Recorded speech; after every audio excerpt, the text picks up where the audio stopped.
$6,900.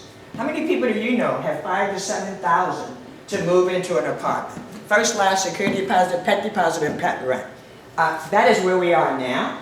And because we've had an influx of federal dollars that we've been able to invest, we've been able to make a lot of new changes. Is it enough? Not by a long shot. Do we have a long way to go? Absolutely. And I have some ideas about how we can immediately start moving people into housing.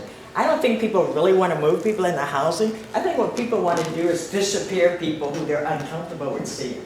The suffering on our street is real, and it's real because of decades of neglect. Not 2 years, not 3 years, not 4, decades of neglect. And we see it every time we walk out our door. When I walk out of my apartment complex, the homeless camp right outside my door. Every time I ask them, what do you need? The first thing they say is garbage bags, right? They don't want to live around garbage any more than we do, right? The thing is that they don't have a home that people come and pick up their garbage. So I'll stop there, answer your questions, and again, thank you for the invitation. So let me start with 2 questions that are on the same topic. How much time we got? I had a problem getting started, so you've still got about 8.5 minutes. Man, my good. Um, Not my first video. When will the speeding traffic cameras that are sitting somewhere be installed? Speeding on east-west arterials is especially concerning. And on the same topic, do you support the use of cameras for traffic enforcement and reducing criminal activity? Please elaborate.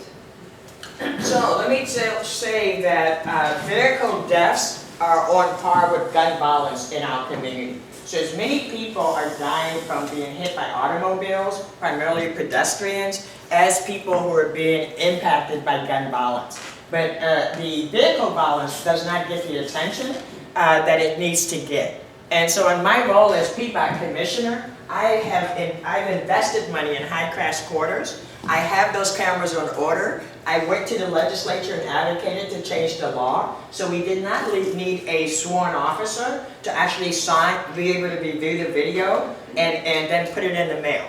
So all that has been done. I've spent 3 legislative sessions trying to get it passed. It finally passed. It's on order. I can't tell you what day it'll be in, but as soon as it comes in, we will prioritize those high crash quarters where we're seeing the most injury and harm.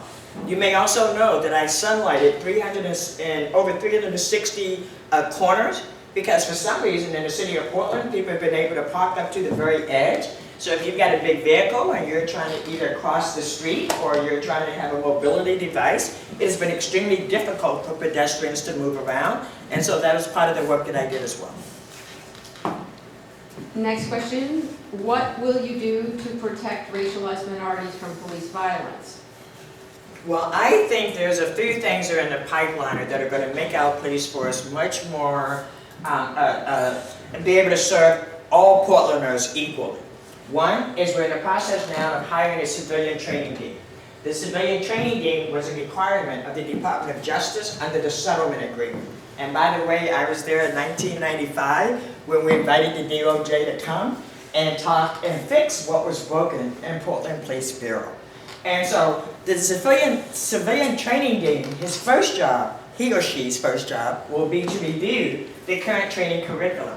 Many of you saw the 129-page slide that showed up in the paper, and people were really annoyed by the last slide. I was annoyed by all 129, because every slide showed the good people were white and the bad people were black and brown. And we cannot continue to train police to believe all the good people are white and all the bad people are black and brown. And so that new training dean is going to be vital, but how he does his job is even going to be more key. Because what he's going to need to do is actually be partnered with community. For a long time, I believe, you'll never have a community police officer unless community members and police are co-trainers without new officers. This new training dean is going to make that happen. And we're going to have body cams, but the police will not own the footage. It will be owned by a third-party vendor, because what we know is that an accountability tool means that you should not be able to look at the camera footage before you actually write a report. If you were there, you should know what happened, and you should be able to write a report. If you need to correct it, there's a system that will allow you to correct it later. Given the scope of the challenges in 2022, is there enough money and person power at the council to get it done? Why can't the council and mayor be clearer in explaining to the public where we are in addressing big problems such as houselessness? It would really help to have a realistic progress report, especially when considering city council elections. You're absolutely true. When I showed up at council in January of 2019, I was shocked to learn that we had signed an intergovernmental agreement, the city had, with the county, that said we would give them $42 million a year as part of the joint office, and that was all set. I was like, so what are we getting for $42 million a year, right? And the more I asked, the best I could figure out is we got 200 shelter beds, and we got 100 extra in bad weather. So to me, the initial development of the joint office was not really clear.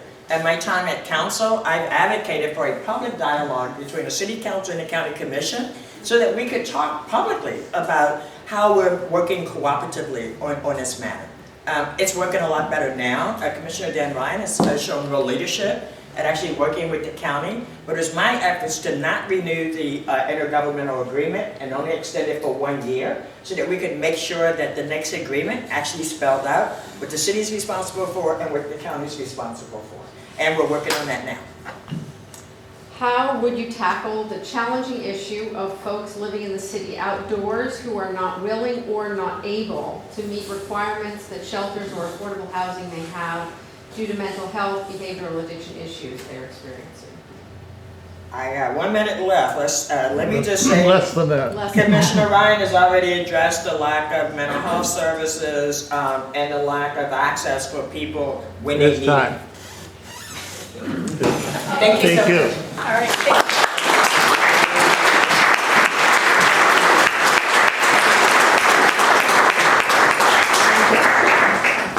you. Okay, I like fast talkers. Chad Leasley, are you here? No. Then we have the dean.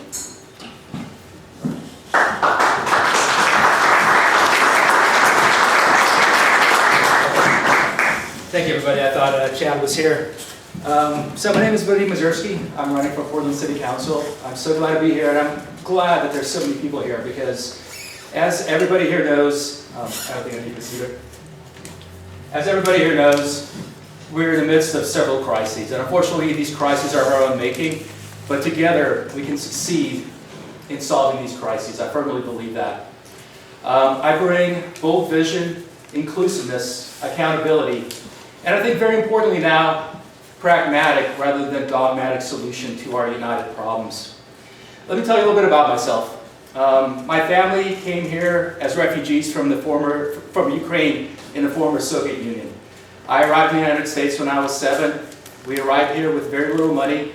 We didn't know English. I started school right away, didn't know one word of English. I looked around me, tried to memorize the faces as I'm doing right now, so I could follow people around and get back to the same class at the end of the day.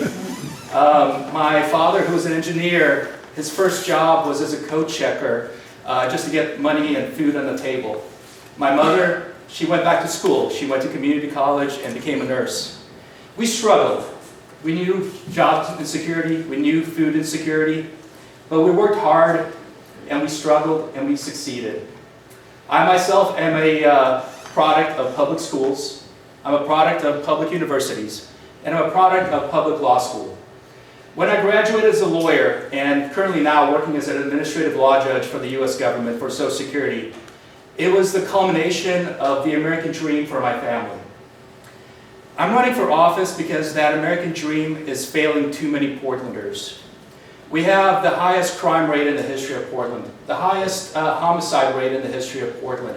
But it transcends all that. It transcends the big numbers that you read in the press. We have one of the highest kidnapping rates in the history of Portland. It's all over the place as to how the crime is impacting families throughout Portland.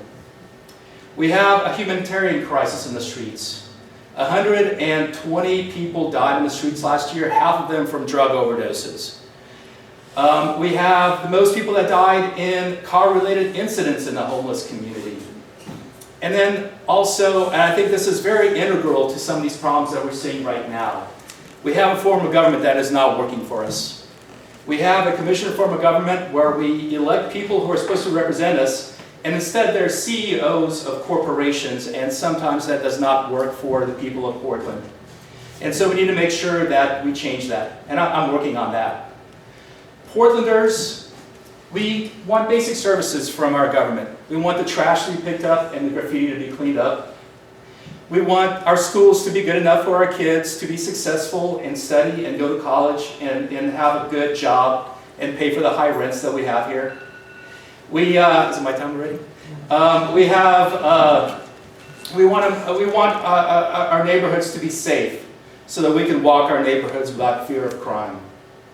And if misfortune falls upon us and we have to call 911, we want a quick response.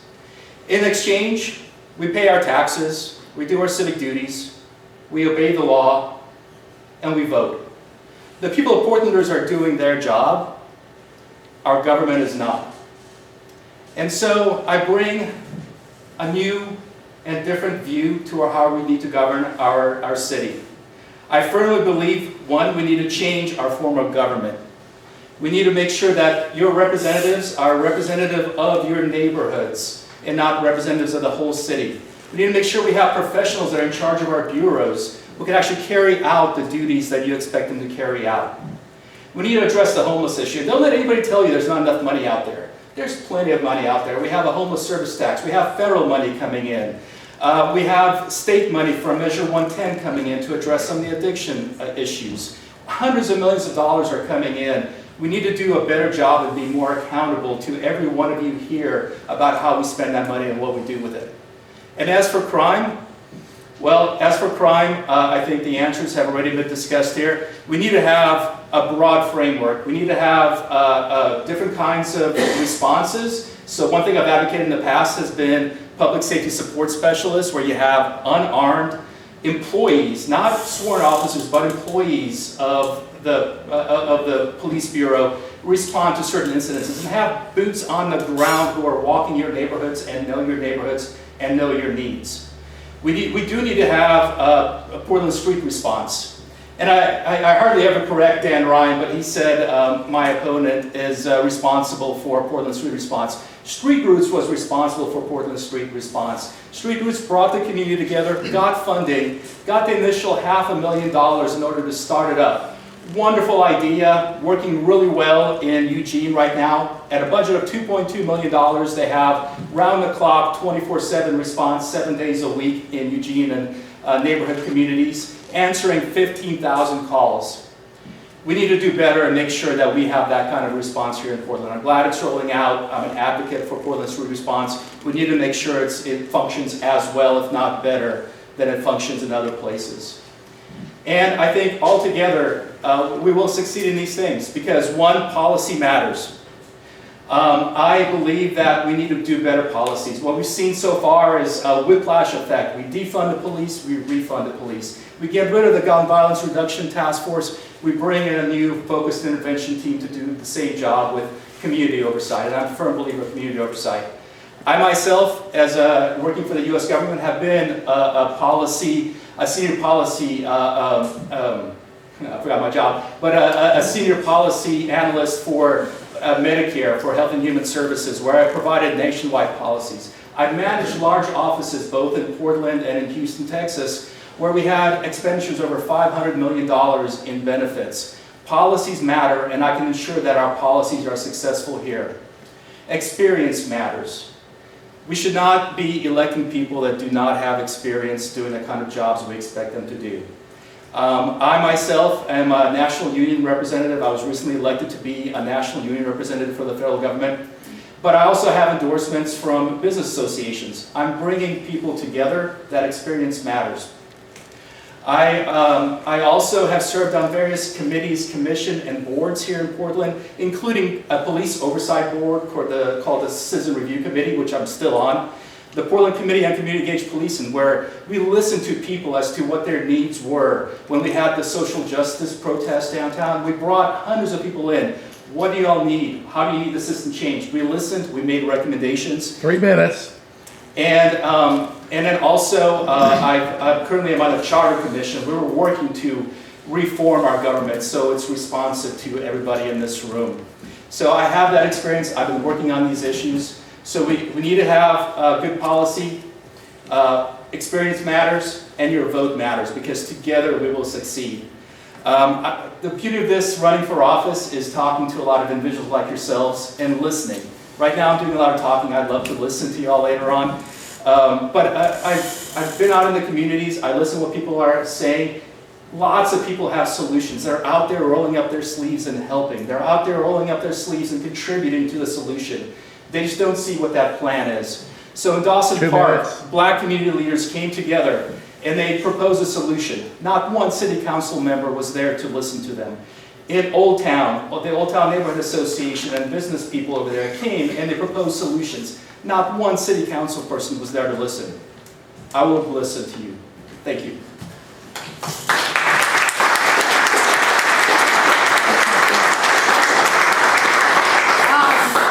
People for Portland is pushing a ballot measure that seeks to redirect from the recently passed bond measure to require that the 3 metro counties dedicate at least 75% of this bond to emergency shelters. Your thoughts on this? So as an administrative law judge, I talk to a lot of people who are on our streets, who are applying for disability, who are homeless.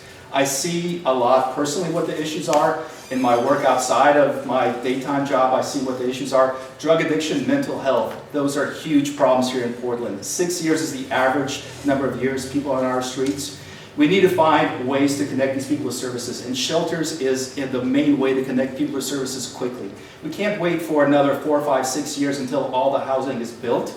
That's the end result. We need to put people in long-term housing. We need to provide them drug addiction services. We need to provide mental health services, counseling, and medications in order to help them get back on their feet. We can't do that with people living all around the city in thousands of encampments or thousands of tents in several encampments. What will you do to prevent rent increases in Portland? We need to build more around places where there's transportation hubs, because then it'll be green for the city because people won't have to drive. Also, it'll be low cost. People won't have to pay for the high cost of fuels. And we need to build around those areas, protect the character of the neighborhoods, but around those transportation hubs, we need to build more, and we need to make sure that we incentivize those kind of constructions. Time. Thank you. Thank you so much, everybody.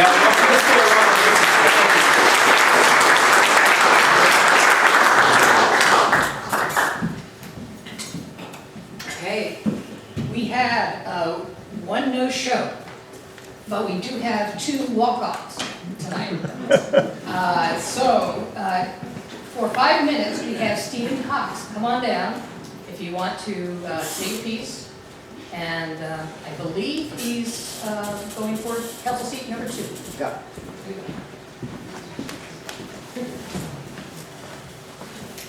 Well, as she said, my name is Stephen Cox. I am running for Portland City Commissioner position 2.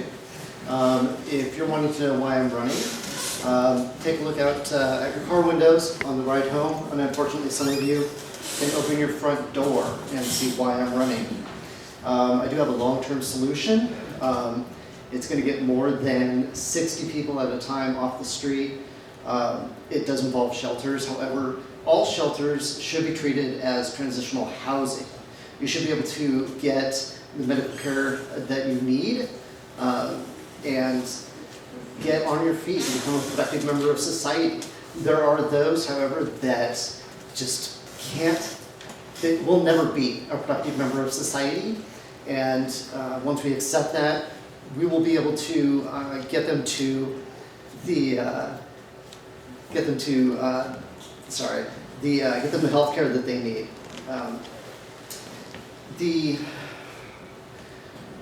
How to put this?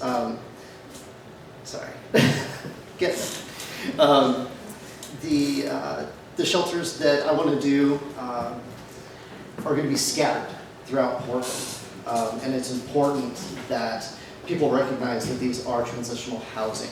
They are not permanent housing.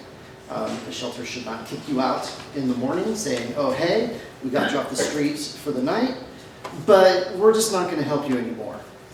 I do believe I'm getting close. How much time? You're fine. Okay, thank you. never thought in a million years that I would actually be running for any kind of political office. However, take a look around, and I moved to Portland like over 20 years ago. It was beautiful and safe, and I just can't believe what I'm seeing. So, I grew up here in 3 minutes. Okay. I grew up in Oregon. I was born here. Visited Portland long ago. Moved here over 20 years ago. So, Portland City Council has failed. They saw what was happening and they let it happen. And it's extremely frustrating. So, I believe that I can actually do a much better job than those currently on City Council.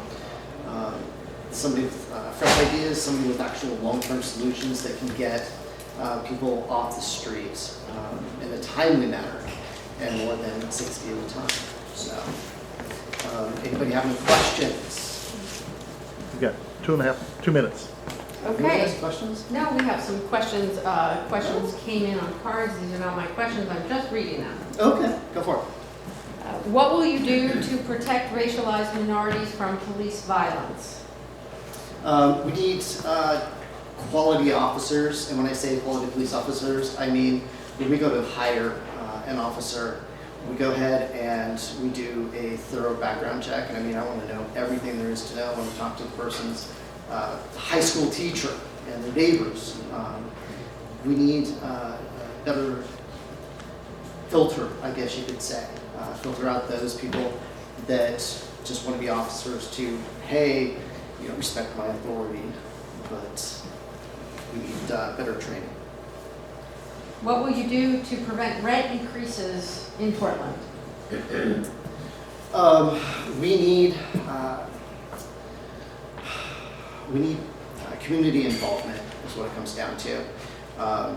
Getting community involved, listening to all of you is important, and getting ideas from all of you on what we can do to help control rent. What is currently being done isn't working, obviously. So it's important that we get new ideas. Go for it. Tamara, do we have those questions from the board? We do. Could you ask one of them? I 30 will. seconds. Okay, the 98 neighborhood associations that make up the city of Portland have long served as the only geographic representation for residents on issues brought to the city. The Charter Review Committee proposes to change the number and makeup of the city council to include district representatives across the city as commissioners. How do you see the role of neighborhood associations moving forward with these new district Time. representatives? Sorry, Tempest Fusion. Yes. That's what you get for a long-winded question. I'm sorry about that. Thank you.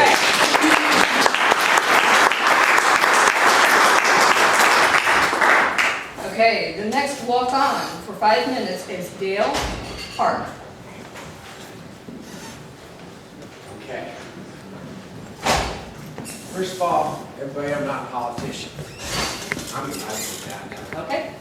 You've heard all the talk from all the different politicians. We've heard it year after year after year.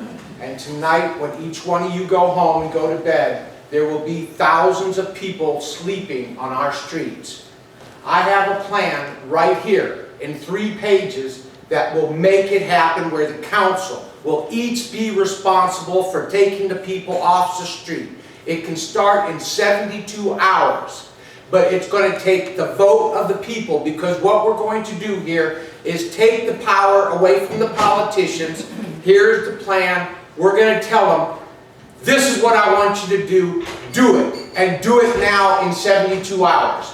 This is the only way that we're going to save our city. You've seen Margulis Jewelers leave. You've seen the other key businesses leave. We don't have another year. We don't have another week. If we don't take action immediately, then we are not going to survive this ordeal. We are heading for the biggest crisis we have ever seen. Everybody thinks that losing the police was a good thing. But none of you know yet what it's going to be like when you have to call the police and you dial 911 and there isn't anybody there. Because I've been on the other end. I've been on the end of the gun. And when you dial 911, you're going to hope that they get there in 2 seconds, not wait on hold. So we have a crisis coming. We have problems. There is a solution, and the only thing we're going to have to do is get the people to say, this is it, do it, we're done talking. That's all I've got to say. But anybody who wants to see the plan, look at the details, send an email to pdxcontract@gmail.com, and you will see 3 pages. We can solve this problem by making the people have a voice. This will not be politicians. I will go and I will do exactly what is said in this document. Nothing else. And I think that each and every one of you will be glad when there is no more people on our streets sleeping while we sleep in our houses. And that's all I got to say. Your email address. The email for this is pdxcontract@gmail.com. My computer's going to automatically send it to anybody that asks. But if you don't look, you won't have a voice. And as John Lewis said, the vote is the most important tool the people have. I'm giving you the club. All you have to do is wait. And on May 17th, if these fine politicians haven't made you happy, haven't told you exactly when they will solve the problem, pick up the club and hit them in the head with it.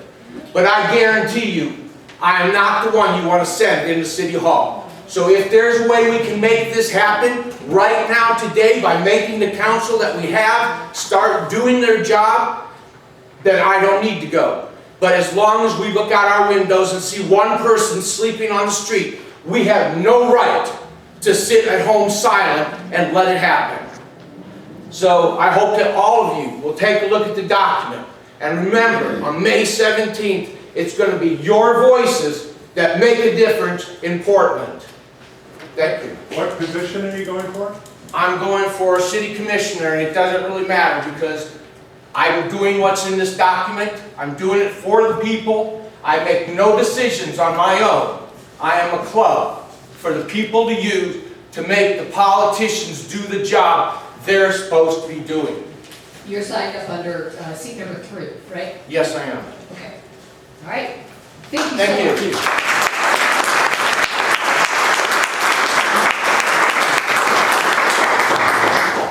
So I hear a lot of angst about homelessness, a lot of angst about crime, and a lot of frustration that we don't have the right people doing the answers.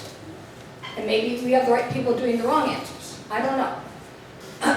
But it takes all of us to make a difference and vote and make the community that we want for the future and for our children. I'm going to give us like 5 minutes to stretch our legs and talk, and then we're going to reconvene and then do committee reports. Okay? Give you a break.